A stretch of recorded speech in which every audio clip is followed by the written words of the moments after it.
My name is Curtis Vanderschaff, and I'm an assistant professor at Louisiana Tech University. And this presentation is about a poster entitled Ability of Site Index to Differentiate Merchantable Yield in Southern Yellow Pine Plantations.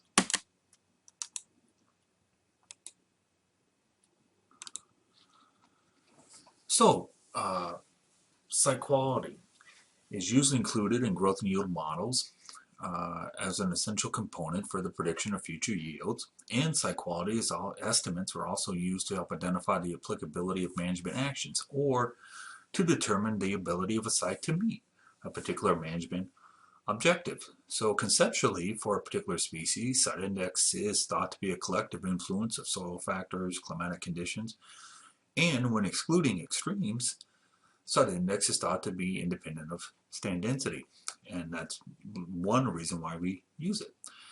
However, studies have showed that things such as genetics, stand density, and management actions, fertilization, different site preparation treatments, etc., can greatly influence site index, and in some cases can greatly influence site index, and that contributes to reducing the effectiveness of site index. Site index is a measure of site quality to differentiate sites as to their ability to produce yields of a particular species.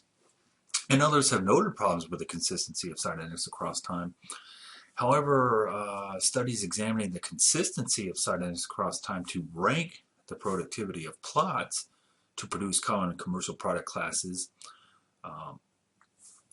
for southern yellow pines have been minimal, and those product classes such as pulpwood, chip and saw logs. So the primary objective of this study was to determine how consistently site index ranks the productivity of plots for those common southern yellow pine product classes. So Loblolly pine, longleaf, and slash pine were analyzed. So data for this study came from a study located on the Harrison Experimental Forest near Saucer, Mississippi, about 25 miles north of Gulfport, and it's been published on before, Smitling, 84-87.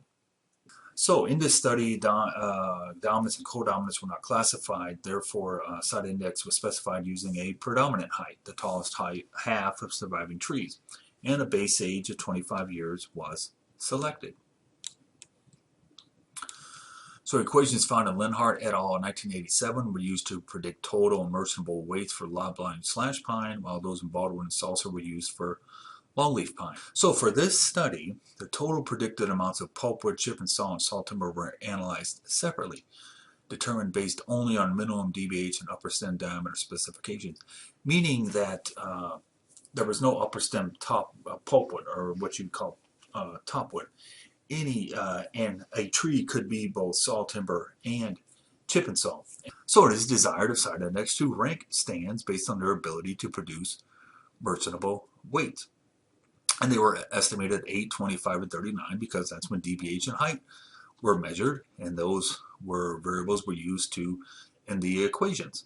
And at each age, the relative ranking of each plot's total pulpwood, chip and saw, and sawtimber weights were calculated, as well as the relative ranking of each plot site index at age 25. So plot ton ranks were generally strongly related to dominant height ranks. And we can see that here in Table 1.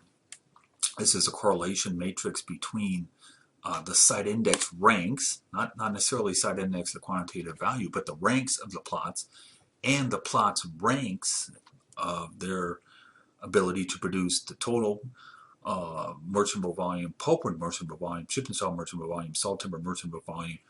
So this just gives a correlation, the linear correlation.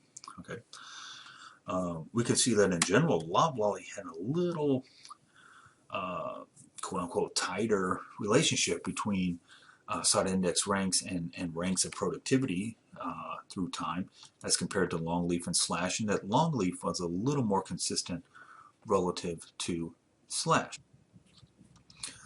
So thank you.